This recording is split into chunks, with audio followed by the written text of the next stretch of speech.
Brilliance Audio presents The Whole-Body Microbiome, How to Harness Microbes Inside and Out for Lifelong Health by B. Brett Finlay and Jessica M. Finlay. Performed by Julie Mckay.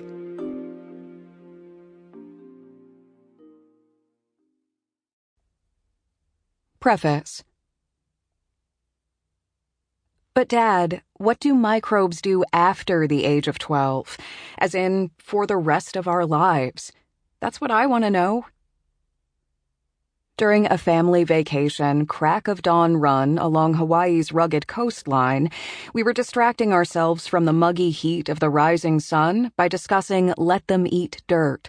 The book, which Brett co-authored with Marie Claire Arrieta, had just come out and presented a somewhat radical idea: that conceiving and raising children in a highly sanitized world is not as good as it sounds.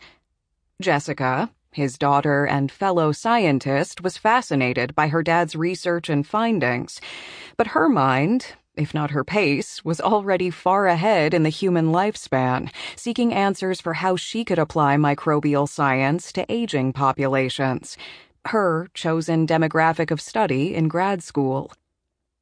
Brett was used to this question and knew she was onto something. He had heard some variation of it many times before from colleagues, friends, and public audiences whenever he talked about the book. I've already had my kids and am not getting any younger. What about me?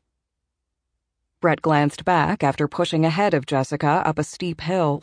He replied, "Well, we know that gut microbes are involved in asthma, obesity, cardiovascular diseases, and many other serious health issues. But what's really cool is how microbial communities are playing a role in aging in sites distant to the gut across the entire body. Everything from wrinkles to Alzheimer's disease and systemic inflammation have microbial links." Between labored breaths and the occasional break to take in dramatic ocean views, Jessica and Brett's wheels began to turn in sync.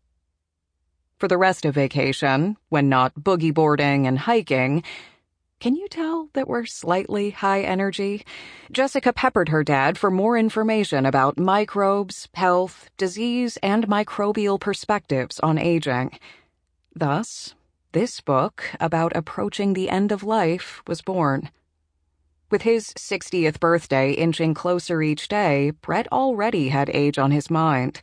Peering ahead at retirement, minute reminders of getting older that had previously remained under the surface now permeated his thoughts. Waking up to stiff muscles, he pondered, how can I make sure that I'm still running and skiing with my kids, and hopefully grandkids, in my 60s and 70s?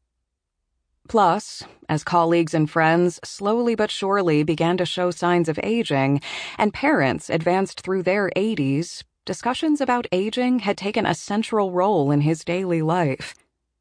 Jessica was thinking about the same thing, but from a very different perspective. When she began graduate school at the age of 22, she began to feel old for the first time. Moving to a new city and country with newly minted bachelor's degrees in hand, she felt knowledgeable and much more grown up than the geography undergraduate students she taught. Then, a community organization asked if she would consider volunteering with older adults instead of children, and her entire life course shifted.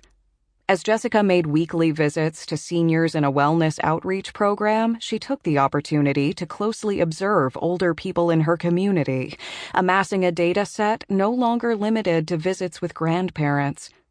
She now noticed the woman with her walker and laden with groceries struggling to cross the street in time, and began waving to the older man who sat on a shaded bench across the street. So often invisible and relegated to the margins, older adults took on a new role at the center of her life. Now, at the age of 30, Jessica regularly contemplates her own aging and mortality.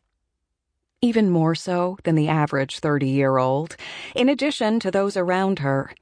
With a doctoral minor in gerontology, she is the resident... Sample complete. Ready to continue?